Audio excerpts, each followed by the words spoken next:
Aman didn't speak much these days. Not because he couldn't, but because there was no one left to listen. He lived alone in a crumbling shed on the edge of the village. It used to belong to his grandfather, long before the mountain took him. 2. After the landslide, when the earth swallowed his home, his parents and his past, Aman had become something invisible. The villagers helped a little at first. Some gave him bread. Others gave him looks.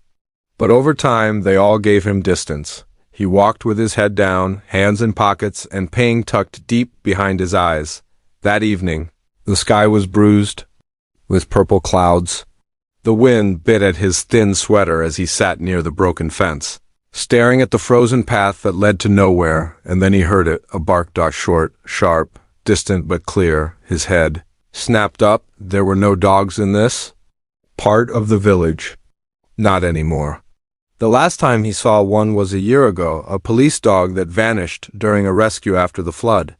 Since then, silence, but now a bark. Aman stood slowly. The wind blew again. Another bark, closer this time. He turned his head toward the hills. The sound was coming from the forest line, just beyond the last hut. He should have ignored it. He should have gone back inside, pulled his blanket over his head, and waited for sleep. But something about that sound felt like it belonged to him. He stepped forward, one slow step. Then another. His shoes crunched against the frozen ground. The village grew quieter behind him with each footstep, until even the wind seemed to fade. Then the bark came again. Softer. Now, like a whisper. Who's there? He called out, voice shaky. No answer. He crossed the wooden bridge, the one with broken railings that led toward the forest. The trees loomed tall like giants, their branches bare and reaching. Another bark. Aman picked up his pace. By the time he reached the edge of the woods, his breath was fogging in the cold air. He paused, heart pounding. He listened. Nothing. He took one more step, and then movement to his left. A flash of brown fur disappearing behind a tree. Wait, he shouted. The forest was too quiet. The kind of quiet that made your chest feel heavy. He pushed through the branches. Thorns scratched his arms. But he kept moving. Then he saw it, a dog, thin, dirty, limping slightly. Its fur was matted and its ribs showed under its skin. But its eyes, those eyes were alive, watching, waiting. The dog didn't bark this time. It just stared. Aman whispered, "Are you the one who called me?" The dog blinked slowly. He took a cautious step forward. The dog didn't move. Another step. The dog lowered its head and let out a soft whine. Not fear, not anger, just pain. Aman dropped to his knees. "It's okay. I won't hurt you." The dog limped forward and collapsed. Just a few feet away, Aman crawled the rest of the way, pulling off his jacket. He gently wrapped it around the dog, hands trembling. "You're freezing," he murmured. The dog didn't resist. It closed its eyes and let out a low breath, like it hadn't felt warmth in a long time. Aman didn't know what to do. He couldn't take him to anyone. The villagers didn't care. They'd probably tell him to leave it. So he picked the dog up, cradling it like a baby. "You're coming with me." The walk back felt longer, the cold hit harder. But something had shifted inside him. For the first time in months, he didn't feel completely empty. Inside the shed, he laid the dog down on his thin blanket. He lit the small candle he kept for warmth and melted some snow in a tin can near the fire. The dog opened its eyes. "You hungry?" Aman asked softly. "Me too. But we'll find something tomorrow." The dog wagged its tail. Just once. Weak but real. Aman smiled. A tiny, broken smile, but it was there. He laid beside the dog, pulling the blanket around both of them. The wind howled outside, but inside, there was a heartbeat beside his own. As sleep pulled him under. Aman whispered, "I think you saved me." And for the first time since the mountain fell, he wasn't completely alone. Morning came slow and gray. Aman opened his eyes to the sound of soft breathing beside him. The dog was still there, curled tightly beneath the jacket, its chest rising and falling in short, tired bursts. "Hey," Aman whispered. "You made it through the night?" The dog blinked, then wagged its tail weakly. Just once. Aman took it as a sign. A beginning. He reached into his small cloth bag and pulled out the only thing he had left, half a stale roti from the day before. He tore it gently and offered the bigger piece to the dog.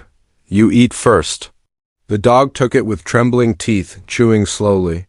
He finished and licked Ammon's hand once like a quiet thank you. "I need to call you something," Ammon said. Thoughtfully. "Can't just keep saying dog." The dog stared at him, eyes unblinking. What about weight? He noticed something. Around the dog's neck, barely visible under layers of dirt and matted fur, was a thin strip of leather, a collar. Ammon's heart skipped. He leaned closer, brushing the fur aside gently. His fingers found a small metal tag, rusted around the edges. He held it up to the candlelight. The letters were scratched, barely readable. "But still there. Shadow, Shadow," Ammon whispered. The dog lifted its head. "You know that name?" Shadow wagged his tail again. Stronger this time. "You're not just some stray, are you?" A man's hands trembled. A dog with a name. A collar. That meant he had a past. Someone once cared for him. Someone lost him. But how had he ended up in these mountains, broken and silent? Ammon sat back, staring into the dim candlelight. He thought about his parents. About the night the mountain roared and the earth cracked. About the silence that followed. The kind that eats you from the inside. Now, Shadow was here. And something in those eyes, something haunted, felt too familiar. He had to find out more, but the village wasn't kind to animals. And it was even worse to orphans, Ammon rapped Shadow tightly in the old jacket again and whispered, "We'll figure this out. Together." Later that morning, he slipped out of the shed with Shadow beside him. The dog limped but followed with determination. They kept to the side roads, avoiding watchful eyes. Ammon walked with purpose, heading toward the small abandoned garden behind. The old school building, no one went there anymore. It was safe, hidden. Shadow sniffed at the ground constantly. His nose twitched, ears flicking at every sound. Ammon stopped near a fallen log. "We'll rest here," he said. Shadow laid down. Slowly, he was tired, too tired. AM watched the village from the distance. Smoke curled from chimneys. Children walked to school in pairs. Adults passed each other without ever looking up. Nobody noticed him. Nobody noticed the dog. Good. But then something odd happened. Shadow suddenly lifted his head. A low growl escaped his throat. "What is it?"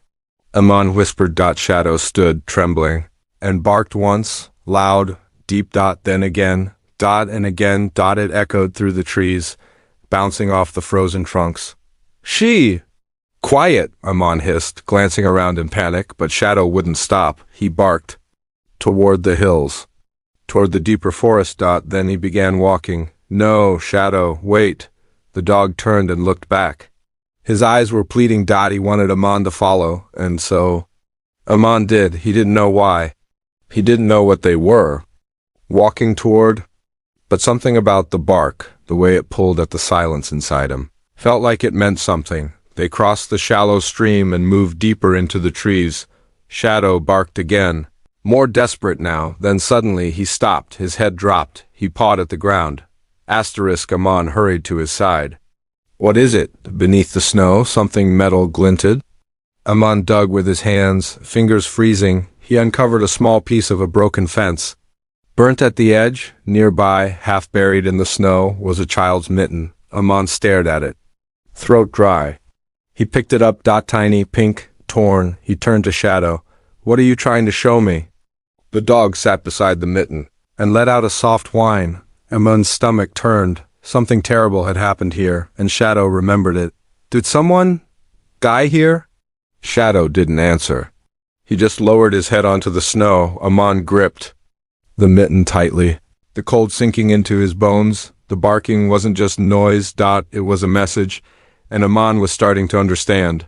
Shadow didn't find him by accident. Shadow chose him. The sky was bleeding orange as the sun began to set. Behind the mountains. Ammon sat by the old log, the tiny mitten still in his pocket. His hands trembled, not from the cold, but from the weight of the mystery Shadow had just revealed. Shadow lay curled beside him, nose tucked into his tail, breathing slow and shaky. "You led me here," Ammon whispered. "Why?" The dog lifted his head, just a little.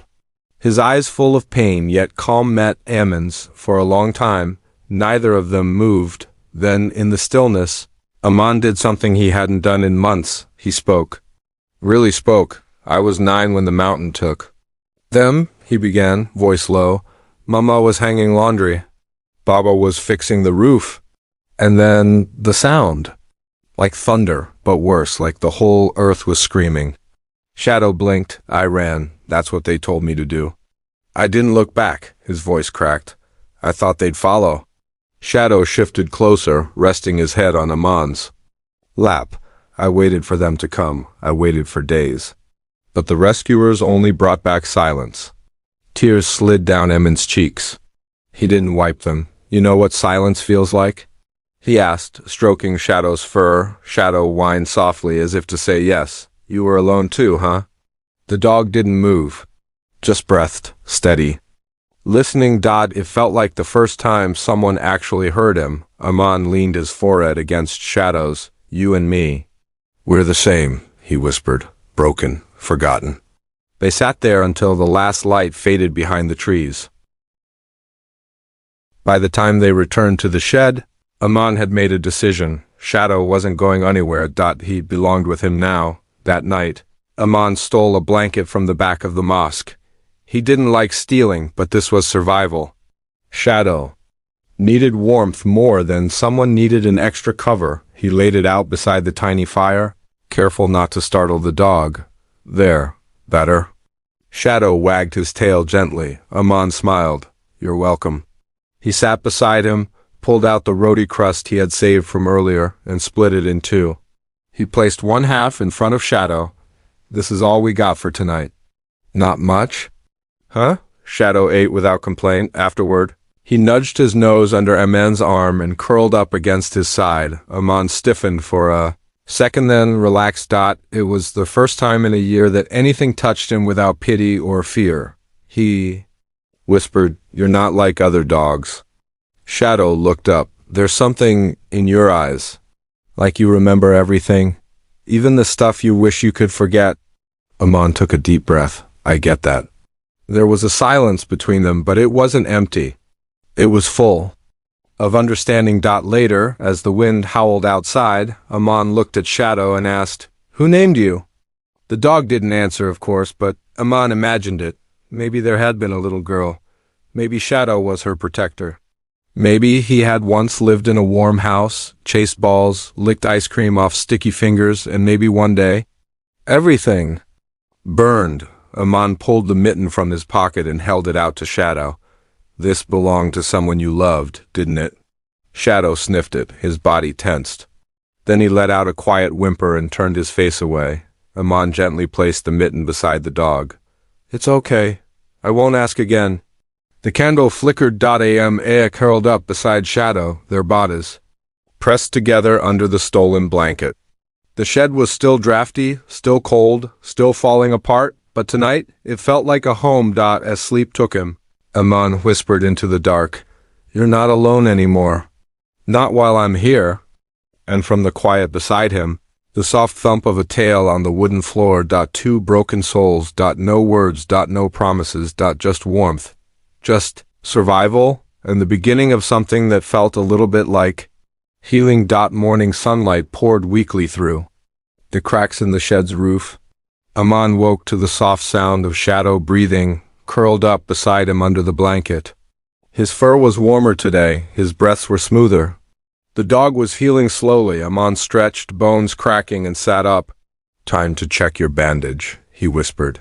He gently unwrapped the piece of cloth he had torn from an old shirt. The cut on Shadow's leg still looked sore, but the bleeding had stopped. Ammon touched it carefully. Shadow didn't flinch. You're tougher than you look. As he was brushing aside more of the dried mud from Shadow's neck, his fingers touched something hard, something metal. Wait a second. He parted the thick fur and found it again, the collar, but this time he noticed something he'd missed before, a small clasp. Ammon unhooked it slowly, revealing a second tag tucked underneath the nameplate. His breath caught in his throat. There were numbers scratched into it, a long string. Maybe an identification number, a tracking code? And then beneath that, 2 faded letters, B9, B9, he said out loud. What does that mean? Shadow lifted his head. Don't. You? The dog let out a soft grunt and looked away. Amon turned the tag over again and again. It didn't look like anything he'd seen before, not a normal dog tag. It was heavier, industrial, like something made for a machine, not a pet. Suddenly, he remembered something months ago. One of the elders mentioned Base Camp 9, up past the northern ridge. It had been shut down after a fire 2 years ago, some kind of military outpost. No one ever talked about it, but now... Were you part of that base? Amon asked, voice shaking. Were you trained? Shadow didn't move. You're not just any dog, are you? Ammon's stomach tightened. This wasn't just about a lost pet anymore. Shadow had a past a dangerous one. Outside, someone shouted froze. He peeked through the crack in the wall. 2 men were walking past the nearby well. One wore a dark green jacket, military style. They stopped near the mosque and looked around. Did anyone report a dog sighting yesterday? One of them asked. No, the other replied. But someone heard barking in the hills. Could be him? Him? Ammon's heart dropped. He backed away from the wall. They're looking for you, he whispered. Shadow growled low, a sound like thunder. In his chest, a man grabbed his bag and shoved the collar tag into it. We need to move. Now. They slipped out the back of the shed, ducking behind a pile of firewood. Amon took Shadow through the side alleyways, avoiding open paths. His legs trembled with every step, but he didn't stop. He knew what this meant now. Shadow had escaped something powerful enough to send people looking for him after all this time. By the time they reached the edge of the village, Ammon's lungs burned from the cold air. He ducked behind a stone wall near the old irrigation field. Shadow leaned against him, panting. Amon clutched his bag, feeling the weight of the tag inside. You don't belong here, he whispered. They'll never let you stay. They think you're dangerous. He looked at the dog, this animal that had saved him from silence, that had led him to a buried truth, that had more history behind his eyes than most people did. I won't let them take you. Shadow stared at him calm, trusting. Am blinked back tears. I don't care who you were, you're mine now. Shadow nudged his head into Ammon's chest. Just then they heard a loud bang. A car door slamming, voices again. Spread out! Someone barked. If the dog's alive, we'll find him. Amon looked at Shadow. We need to disappear. They climbed up the ridge behind the fields, heading for the cave trail's paths no adult dared go anymore. It was dangerous, steep, and wild. But they had no choice. By the time they reached the opening of the old cave, the village was far below. Am elapsed onto a stone. Gasping, Shadow sat beside him, eyes scanning the forest. They were safe for now, but Amon knew the truth. Shadow wasn't just running from the cold, he was running from his past. And now, so was Amon. The cave was cold and damp, but it gave them shelter. Amon sat near the entrance, legs pulled to his chest, listening for any sounds from the village below. The trees rustled gently in the wind, but nothing else. No voices, no barking. Just silence. Shadow lay on the flat stone beside him, head resting on his front paws, but his eyes didn't close. He was watching. Always watching. Amon finally broke the silence. I think they're really after you. Shadow, he whispered. I think they're scared of what you know. Shadow didn't move. Amon pulled the metal tag from his pocket again and stared at it. Behind Base Camp 9. It made no sense. Why would a military base need a dog like Shadow? What had happened there? That was so bad it had to be erased? And then he remembered something. Something the village never talked about. It was last winter he had overheard 2 old men at the tea stall whispering about a rescue dog that vanished during the fire. One of them had said, the dog saved them, but the girl, she was never found. No body, just smoke. The other replied, they didn't want her to be found. That's why they shut it all down. At the time, Amon didn't understand. He just thought it was gossip, but now, what if you were that dog? He whispered to Shadow. What if you did save someone? What if they punished you for it? Shadow raised his head slightly, then looked away. Amon leaned forward. Is that why you came back? To find her? Shadow stood slowly and limped toward the back of the cave. Aman followed. There, scratched faintly into the stone wall, were old marks, not words but claw marks. Deep, scattered, desperate. Shadow sniffed them, then sat down. Did you come here after the fire? Aman asked, voice trembling. Did they leave you behind? The dog didn't answer, but the silence. Did Aman touch the wall gently? The stone was cold, but something about those claw marks made his skin prickle. There was pain here, buried pain. They stayed in the cave that night. Aman shared the last piece of bread he had. Shadow drank melted snow from a rusted tin cup. The next morning, they ventured down to the far edge of the village, the old fields no one farmed anymore.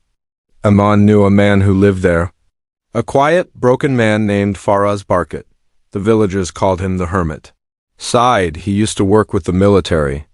That something happened in the fire that made him not right. But Aman remembered him differently.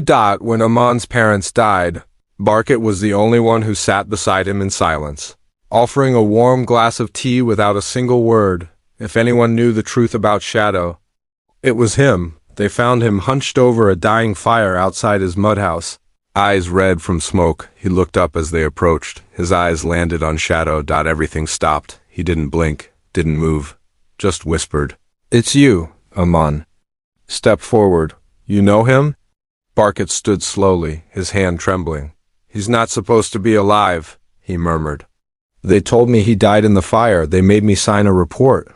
Aman's heart pounded. What do you mean? Barkat crouched and looked into Shadow's eyes. The dog didn't flinch. He leaned forward and licked the old man's hand. I trained him, Barkat said, voice shaking. Codename, Ikonang, but the kids, they called him Shadow. He used to guard them, play with them, especially the little girl. Meher, Aman whispered. What happened to her? Barkat's eyes darkened. There was a file, top secret. Orders came in to evacuate the base, but someone set it on fire before the kids could be taken out. What? Aman breathed. We found 2 of the children, burned, but Meher's body was never recovered. He paused. Shadow went in after her. He was seen running into the flames. No one ever saw him again. Until now, Aman looked down at the dog who had found him in the forest, who had led him to that mitten, who had barked at something only he remembered. She might still be out there, Aman said quietly. He thinks so. Barkat nodded slowly, eyes full of tears. They'll do anything to bury. This story, Shadow wasn't just a rescue dog, he's a witness. And witnesses get silenced. Aman clenched his fists. He looked at Shadow and whispered, We're not going to let them win. Shadow's ears perked. The wind shifted outside. A cold breeze moved through the old fields, carrying with it the scent of ash and secrets. The mountain wasn't done telling its story. Not yet. That night, the mountain was restless. Wind screamed through the trees. The shed's roof groaned under the pressure.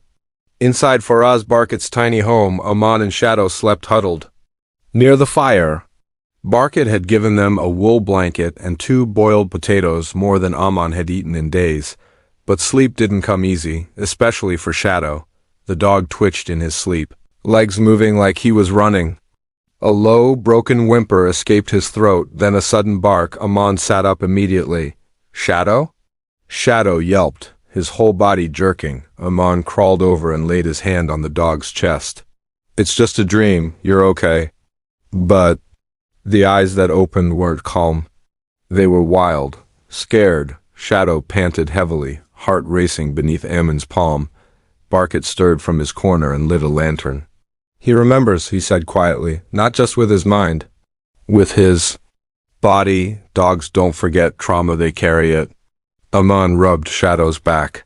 He was barking in the dream, like he was warning someone. Barkat nodded. That's what he did during the fire. He barked non-stop, trying to lead people to the kids. Everyone thought he was just panicking. But he wasn't. He was trying to guide them. Aman whispered. And they ignored him. Shadow slowly laid his head back down, eyes still open. You tried to save her, Aman said softly. And no one listened. Silence stretched between them. Barkett looked toward the cracked window. "I did," he said. "I tried to get her out too, but the smoke, it blinded me. I remember her voice calling for help. Then nothing." He took a deep breath. "They told me to write it off. Said the explosion was an accident. That there were no survivors. That even Shadow was lost." He looked down at the dog. "But they lied? I knew they lied." Aman clenched his jaw. "Then why didn't you tell the world?" Barkett's voice broke. "Because the world doesn't care about old men who break the rules." Aman sat in silence for a long moment, his fingers gently stroking Shadow's fur. Then he said, "Maybe they don't care about old men, but what about a boy and his dog?" Barkett looked at him sharply. "Am and continued, "We can't let her name disappear. Or Shadow's, if Meher's still out there. If there's even a chance, Barkett's eyes glistened. "You want to find her?" "I want to try." Shadow stood slowly. His tail gave a single wag. "Then you'll need more than courage." Barkett said, "You'll need proof." He walked to the back of the room, opened an old crate, and pulled out a folder wrapped in plastic. "What is it?" Aman asked. "Everything I wasn't supposed to keep," Barkett replied. "Maps, photos, reports, even a few security codes." He handed Aman a faded photograph. It was Shadow, younger, his fur cleaner, standing beside a little girl with braided hair and big glasses. "She's smiling," Aman whispered. "That's Meher," Barkett said. "She was the one Shadow loved most. She used to say he wasn't a dog, he was her guardian angel." Aman looked down at the dog now, older, wounded, and quiet. "You still are," he said. Shadow nudged the photo gently with his nose. As if he remembered her laugh. Her scent, her voice. Barkett pulled out a hand-drawn map and spread it across the floor. "This is the old route to Base Camp 9. It's closed off now, but there are still access trails if you know where to look." He pointed to a red mark on the edge of the forest. "This is where the fire started." Another mark farther up. "This is where we found the bodies." And one more circled in black ink. "And this is where we lost her." Aman stared at the circle. Shadow did too. "We go there," Aman said quietly. "We find the truth." Barkett hesitated. "They'll try to stop you." Aman looked him in the eye. "Then let them try." Outside, the wind howled louder, rattling the window pane. Shadow walked to the door, stood still for a moment, and barked just once. Not from fear, not from pain, from memory, from purpose. Aman whispered, "We're coming, Meher," and for the first time the mountain felt like it was listening. The next morning broke with an eerie silence. Even the birds stayed quiet. Aman packed the folder Barkett had given him into his cloth satchel. Shadow paced near the door, alert, tail stiff. Something was off. "I don't like this," Aman muttered. "Too quiet." Barkett peeked through the cracked wooden slats of the window. His face tensed. "We've got company." Aman rushed to look. Two men strangers stood near the front of Barkett's gate. One wore dark boots and carried a walkie-talkie. The other had a clipboard and a cold stare, military. "Keep Shadow inside," Barkett said. "Let me handle this." He opened the door and stepped out onto the porch. Aman ducked low, pulling Shadow beside him. From outside, voices. "We're looking for a dog. Government property. Special unit tagged Eco 9. "I haven't seen any dogs," Barkett said calmly. "Just chickens and old bones." The man with the clipboard smirked. "We know he's here. We tracked his movement last night. Someone reported barking near the hills." Inside, Aman's heart pounded. Shadow growled low in his throat. The man outside continued. "It's important, Mr. Barkett. That dog was part of a high-security program. He disappeared after a sensitive incident. If he's alive, he must be returned." "I don't know what you're talking about," Barkett replied. "And I don't let men with guns take things from my property."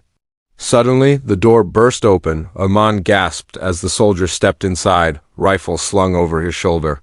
His eyes scanned the room and landed on Shadow. "There he is," the man said flatly. "Get him." "No." Aman stepped in front of the dog. "He's mine. He's not going anywhere." The man paused, surprised by the boy's defiance. This dog belongs to the government, kid. He's dangerous. He saved a girl, Amon shouted. He saved me. He's not dangerous, you are. Shadow growled louder now, fur bristling. The second soldier entered, pulling something from his belt. A stunned baton. Barkett raised his walking stick. Back off. You don't touch that boy or the dog. This isn't your concern, old man. It is now. The air was tense like a thunderstorm about to explode. Aman stood his ground. You'll have to go through me. The soldier stepped forward, but Shadow moved faster. With a sudden burst of energy, he leapt between Amon and the man, barking with force that made the room tremble, his teeth bared. His body shook, not from fear but from fury. The soldier froze. Amon could feel the heat of Shadow's breath against his leg. You see? Barkett said quietly. He's not protecting himself. He's protecting his boy. The soldier hesitated, lowering the baton slightly. Orders said to avoid conflict, his partner scowled. Let's report back. Say the target moved on. We'll search the forest next. They backed out of the house slowly, before they shut the door. The first man looked at Amon one last time. You're making a mistake, kid. That dog's got a record. He's not what you think. Amon held his stare. Neither am I. The door slammed shut. Barkett locked it behind them. For a moment, no one spoke. The only sound was Shadow's heavy breathing. Amon dropped to the floor, hugging him tightly. You saved me again, he whispered. Shadow whined softly and licked Amon's cheek. Barkett sighed. We don't have much time. They'll be back? And next time, they won't knock, Amon nodded. Then we leave tonight. For Base Camp 9, Barkett handed him a small flashlight and an old compass. Follow the river trail north. You'll see a broken marker stone with red paint. That's the way in. Will you come with us? I can't, Barkett said. I'm too slow. I'll only hold you back. But I'll cover your trail, burn your scent from here with smoke, buy you some time. Amon swallowed hard. Thank you for everything. Barkett knelt beside Shadow. Take care of him, boy. And take care of yourself. You're both running toward something bigger than you understand. I don't care, Amon said. We have to try. He stood, adjusted his satchel, and opened the back door. The forest was waiting. Shadow stood beside him. Ears alert, tail raised, Amon looked back one last time. Barkett stood at the doorway, nodding. Go, he said, before they come back. A man and Shadow disappeared into the trees. 2 fugitives. One truth, and a girl whose name the mountain had not forgotten. The forest felt different now, not just colder, but heavier. Like the trees themselves were watching, remembering, holding secrets deep in their bark. Amon tightened his grip on the strap of his satchel as he and Shadow moved quietly through the underbrush. Each step was careful, calculated. They had been walking for hours following the old river trail Barkett had described. It twisted through dense woods and frozen puddles, curving through a valley carved long ago by storms and sorrow. Above them, the mountain loomed, half hidden in clouds. Shadow walked slightly ahead, ears perked, nose low to the ground. He wasn't limping anymore, not as much. The fire in his eyes had returned, focused, intent. You sure we're going the right way? Amon whispered. Shadow paused near a crooked pine tree, sniffed the air, then continued forward. Amon trusted him. After all, Shadow had led him through everything out of grief. Into purpose, they walked until the sky darkened into evening. And then, just as Amon was about to collapse beside a boulder for rest, Shadow barked once and darted. Forward, Shadow! Amon ran after him, stumbling over rocks. He followed until they reached a clearing. There, half buried under moss and thyme, stood a large stone, flat and wide, with faded red paint streaking across its center. The red marker, Amon whispered, breathless. We found it! Shadow circled the stone, barking again, this time not with urgency, but certainty. This was it. The way in. Behind the stone, a narrow trail wound up through the cliffs, nearly invisible unless you were looking for it. Trees arched overhead like a tunnel. The air was colder here, still, like even the wind was holding its breath. Amon hesitated. He looked up the trail. Are you ready? Shadow stepped forward and looked back, eyes shining. Amon followed. The path was steep and twisted like a serpent. Thorns scratched at his sleeves. Ice crunched beneath their feet. The deeper they went, the quieter the world became. Then they saw it, what was left of base camp 9. Amon stopped at the ridge and stared. It looked like something torn from a nightmare, half burned. Buildings sat buried in ash and snow. Metal poles jutted from the ground like bones. The wire fences were bent and collapsed. A collapsed watchtower leaned sideways like it had been punched by the sky itself. Shadow stood completely still. Amon whispered, "This is where it happened." They climbed down into the ruins. Smoke still lingered in the air, not fresh, but trapped in the ground. It clung to the broken glass and the singed earth like regret. Amon passed a rusted gate with peeling letters. Authorized personnel only B9 sector. His chest tightened. Shadow led him toward the main building, or what was left of it. The roof was gone. The windows shattered. Inside, the remains of cots, broken furniture, and burnt children's toys lay scattered. A man bent down and picked up a melted plastic doll. His throat clenched. "This was her room," he said softly, "wasn't it?" Shadow whined. He stepped carefully into the center of the room and barked once, then again. Then he started digging at the floorboards with his paws. "What is it?" Amon rushed over and helped. Pushing aside soot and broken wood, they uncovered a small hatch blackened by fire, but intact. Amon pried it open. Inside was a narrow crawl space. Dark, cold. Shadow didn't hesitate. He jumped in. Amon followed. Heart pounding, the space was barely big enough to crawl. The walls were stone. The floor was wet. After several minutes, they reached the end, and there, nestled between two concrete slabs, was something wrapped in cloth.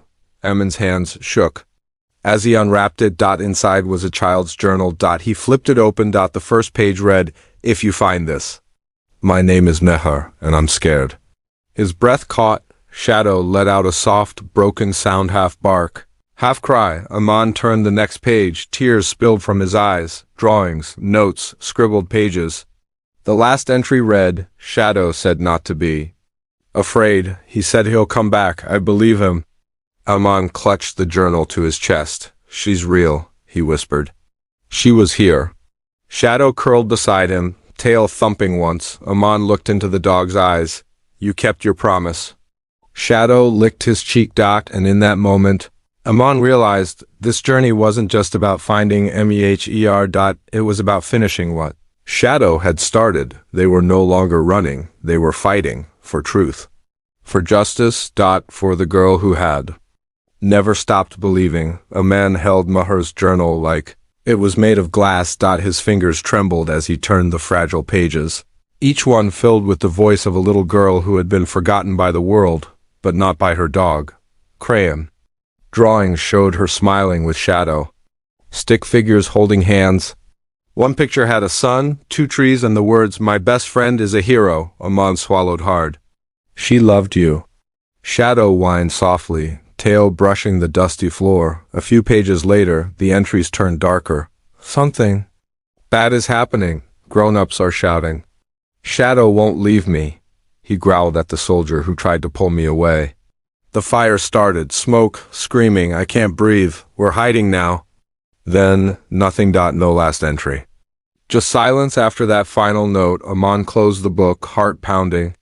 She must have hidden this before they found her. Or maybe no one ever did.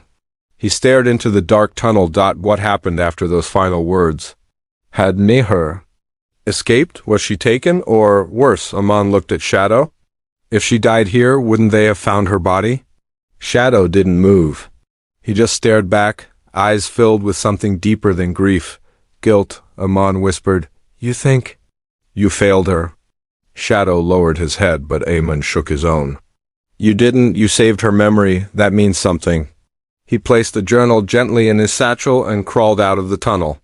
Shadow close behind. Above ground, the sky was starting to snow. Big, soft flakes drifted through the broken windows of Base Camp 9. An stood in the middle of the ruins and shouted into the wind. She was here. She mattered. His voice echoed off the walls of the broken compound. And then he heard something, a rustling behind them. Shadow. Snapped to attention. Footsteps. AMAAN spun around. Two figures emerged from behind the collapsed tower. Military. Again. One had a radio, the other a rifle. There they are. The taller one shouted, "Target located." Emon's blood turned cold. They had been followed. Shadow growled low. Stepping protectively in front of Amon, the soldiers moved closer. "This isn't a rescue mission, kid," one of them barked.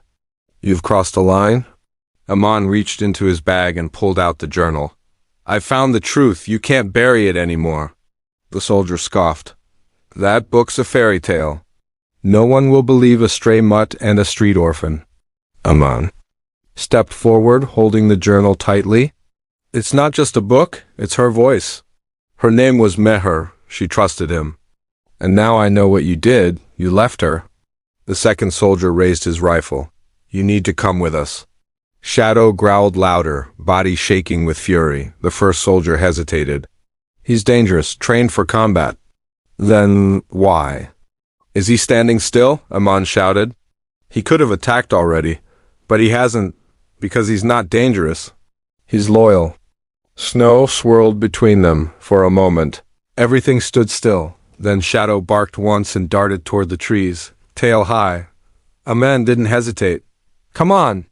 He took off after the dog. The soldiers gave chase, shouting. They ran through the woods, heart pounding in his throat. Trees blurred past, branches whipped his face. But Amon didn't stop. He followed Shadow faster, deeper into the mountain. Finally, they reached a narrow ledge. Below was a steep drop into a frozen ravine. Amon skidded to a halt. "No way." "Down." Shadow turned. Behind them, the soldiers burst through the trees. "Nowhere left to run, kid." Amon clutched the journal to his chest. Shadow stepped between Amon and the men, growling, ready to defend with his life. One of the soldiers raised his weapon. "Don't!" Amon shouted, but Shadow didn't wait. With one swift motion, he leapt forward and bit the rifle from the soldier's hands. The weapon flew into the snow. "Control your dog!" The man screamed, but Amon wasn't going to stop him. Shadow barked again, ferocious. And then, from somewhere in the woods, another bark. Then another. Echoes. Not just one dog. More. The soldiers froze. From the forest, 5 dogs emerged, wild, rough survivors. Barking in unison, they surrounded the soldiers. Not attacking, but standing guard. Shadow barked once, and they stopped. Amon stared, stunned. "You called them." Shadow had led them here before. Had maybe trained them? Or protected them. They had waited. And they had remembered. The soldiers backed away, faces pale. "Call for backup," one muttered. "This is a mistake. That dog isn't normal." "No," Amon said, stepping forward. "He's extraordinary." The soldiers turned and fled into the trees. Silence returned. Amon dropped to his knees, hugging Shadow tightly. "You saved us," he whispered, again. Shadow licked his face gently. And somewhere deep inside the mountain, Amon knew. The story wasn't over, but the truth? The truth was finally starting to wake up. They didn't sleep that night. As Shadow camped beside a fallen pine, hidden deep within the trees just beyond the ruined base. The journal rested in Amon's lap, and Shadow lay curled beside him, silent. Still, snow fell quietly around them. An turned the pages slowly, hoping, searching for some clue he might have missed. Some sign that Meher had made it out. Then he found it. Tucked between 2 pages, nearly invisible, was a folded scrap of cloth paper. He unfolded it carefully. There was writing on it, faint, childlike, rushed. "If Shadow makes it out, I'm going to the river cave. I heard the rescue team used it once. Maybe someone will come." Amon's heart skipped. "The river cave," he whispered. "She didn't die here." Shadow lifted his head. "She escaped." Amon stood, adrenaline rising. "We have to go?" Now they moved fast. Barkett's map had shown the river cave far north, just before the cliffs. The trail was narrow and steep, winding through places no vehicle could ever reach. As they walked, Shadow stayed ahead, tail high, nose twitching. He was pulling toward something like he knew. Amon clutched the journal tightly to his chest. "She!" Waited there, he murmured. She was just a little girl. All alone, freezing, scared, and no one came. He stopped and looked at Shadow. But you came back. Shadow whined softly, then barked, not just a bark, a signal dot. It echoed through the trees and was answered by another. Far away, Amon turned slowly. Dot in the distance, nestled between two cliffs, he saw it, the river cave. They reached it by nightfall, a narrow, jagged opening in the rock, half covered by icicles and moss. The river flowed just below, quiet and cold.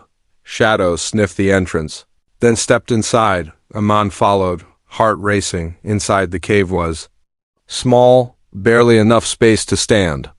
But it was dry, protected, a safe place to hide. Dot, and there, in the corner, a man gasped, a tiny pile of blankets, a cracked flashlight, a child's boot. Dot, and next to it, a photo, faded, wet, but still clear. Meher, smiling, holding Shadow as a puppy. Amon's chest caved in. She was here. Shadow walked over slowly, sniffed the boot, then let out a low whine. His whole body trembled. Dot, he nudged the photo gently. Like trying to wake it, Amon whispered, "Did she wait here?" Until it was too late? There was no sign of bones. Dot, no blood, nothing to say she had died. Here. Dot, just emptiness. Dot, just absence. Amon dropped to his knees and cried. Shadow pressed against him, silent. She believed you'd come back, Amon whispered. She believed you'd save her, and we were too late. But then he saw it, carved into the stone wall behind the blankets. 4 words. Dot, faint. Dot, but still there. I heard him bark. Amon stared at it. Dot, Shadow stepped forward and placed his paw over the carving. She heard you, Amon breathed. Your bark. That day she heard it. A sound sudden made a man freeze behind them. Branches snapped. Dot, footsteps. Dot, too heavy for animals, too steady to be wind. Amon grabbed the journal, heart racing. Then from the shadows, put the book down. 2 soldiers stood at the cave mouth, weapons raised. Dot, Shadow snarled. The taller one stepped closer. It's over, kid. You don't understand what this is. That dog is government property. And that journal is evidence of a classified failure. Amon stood slowly. I'm not giving you anything. The soldier cocked his gun. You think anyone will believe your story? A stray dog, a dead girl, a ghost base. This place doesn't exist on maps anymore. Then why are you here? Amon snapped. Why send soldiers to chase a dog and a boy if it means nothing? Silence. The soldier stepped forward again. Shadow barked, a sound so loud it echoed off the cave walls. Get back! Amon shouted. Dot, the soldier paused. Dot, and then out of the darkness behind them, another voice. Dot, old, dry, firm. Drop your weapons. The soldiers turned, stunned. Barkett stood at the edge of the cave, holding a camera and a microphone. I've been recording this entire thing, he said. The boy's journey, the journal, the cave. Every word. You're bluffing, one soldier hissed. No, Barkett said. I'm finally telling the truth. The soldiers backed away slowly and disappeared into the night. Amon collapsed to the cave floor, breath shaking. Shadow nudged his hand. You came, Amon whispered to Barka Tot. The old man smiled. I couldn't let you carry the weight alone. Outside, snow began to fall again. Dot, inside, the river cave glowed with the faint memory of a girl who had believed in one thing more than anything else in the world. That one day, her dog would come back for her, and somehow he had. The fire crackled inside the cave, casting warm shadows against the stone walls. Amon sat close, knees hugged to his chest, eyes fixed on the journal in his lap. He couldn't stop rereading the words carved into the wall. I heard him bark. Shadow lay beside him, head on his paws, eyes open. Quiet, watchful. Barkett, seated near the entrance, exhaled slowly. They searched for her for 3 days after the fire, he said, but they gave up. The ground was still smoking. No one thought a child could survive. Amon looked up, but they never found her body. Barkett shook his head. Not even a shoe, nothing. Amon opened the journal again.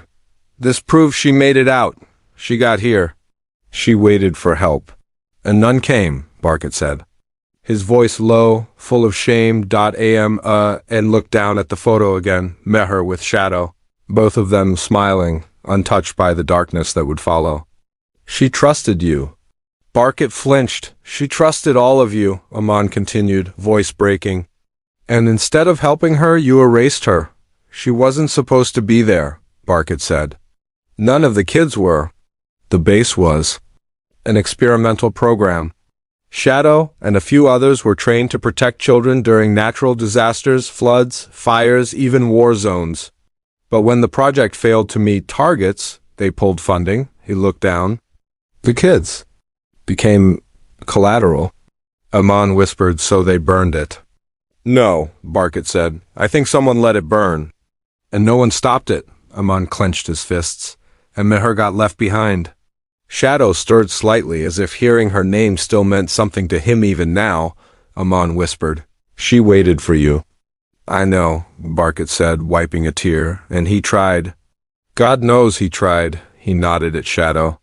He was seen running through the fire. He bit through a locked door to reach her. He dragged another boy out before going back in, and then he vanished. And when he finally came out, Aman whispered, everyone was gone. Silence, just the fire. And the weight of guilt. Barkett looked over. We can still do something. Aman met his eyes. Barkett reached into his coat and pulled out a USB drive. I copied every file they buried. Blueprints, mission reports, photos, Shadow's full training dossier. Even footage of the rescue drills, Aman blinked. You had? All this, I kept it hidden. Told myself I'd do something with it one day, but I never did. I was scared. Aman took the drive and held it tightly. Not anymore, Barkett continued. We take it to someone who'll listen, a journalist. An advocate, someone who can make this public, Aman nodded. Meher's story deserves to be known. Shadow stood. Slowly and walked over to the carving on the wall. He sat in front of it, and didn't move. Aman watched him and said softly, She's still here. Barkett looked confused. What do you mean? I don't mean her body, Aman said. I mean her hope, her faith in him, that he would come back, that someone would find the truth. He reached out and touched the wall. We found her words. Her memory, that's how she lives on. Outside, the wind howled louder. A storm was coming. Aman looked at Barkett. We can't stay here, they'll come back. Barkett nodded. We'll move before dawn. That night, Aman lay beside Shadow and whispered, We'll make them remember her name. Shadow's tail thumped once, before sleep took him. Aman. Open the journal one last time, on the very last page. Almost invisible in the corner was one final sentence. Just 4 words, written in a shaky hand. Shadow will find me. Aman blinked back tears. He did, he whispered. And somewhere in the silence of the cave, it felt like Meher had finally been heard. By morning, the storm had passed, but the mountain air felt heavier, like it, too, carried the weight of truth finally uncovered. Aman stood at the edge of the river cave, snow crunching beneath his feet. In one hand he held Meher's journal. In the other, the photo of her and Shadow, faded but still alive with memory. She was real, he whispered, and we've got everything we need to prove it. Behind him, Barkett packed the last of their supplies into an old canvas bag. Shadow paced near the trees, alert, sniffing the wind. They were preparing to descend the mountain, but not to hide. This time. They were going to be heard, but before they could move, a voice called out from behind the trees. Don't take another step. A man turned. A woman stepped out of the woods, mid-40s, wrapped in a thick coat, a press badge on her collar, and a camera slung over her shoulder. She didn't look like a soldier. She didn't look like a threat. She looked determined. I'm not here to hurt you, she said quickly. I've been tracking this story for 2 years. My name is Anya Sadiqui. I'm a journalist. Barkett narrowed his eyes. How did you find us? I've been following the military radio chatter for months. When I heard something about Eco 9 being spotted in the North Range, I knew something had happened. I took a chance, and here you are. Her eyes dropped to the photo in Aman's hand. Is that her? She asked softly. Aman nodded. Meher. Anya stepped forward slowly. They erased her from every official record, no files, no photos, not even a birth certificate. It was like she never existed. She did exist, Amon said, voice sharp. She survived the fire. She made it to the cave. She left her journal. She believed Shadow would come back. Anya swallowed. Can I see it? Amon hesitated, then handed over the photo and journal. She flipped through it carefully, tears forming in her eyes. I've interviewed families of the other children who were there, she said. No one ever got the truth. Just apologies, censored reports, closed doors. Barkett reached into his coat and handed her the USB. This has everything, he said. Proof, names, coordinates, orders, it's time the world knew. Anya took the drive gently, like she was holding something sacred, and she looked at Shadow. He's the one who remembered. Even when no one else did? Shadow stood still, staring into her eyes. She bent down and touched his head gently. You're the key, aren't you? He licked her hand once. Anya stood. We need to get to a signal point.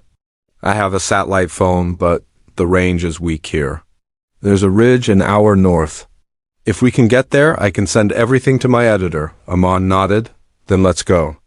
They moved quickly, climbing higher through thick forest and snow.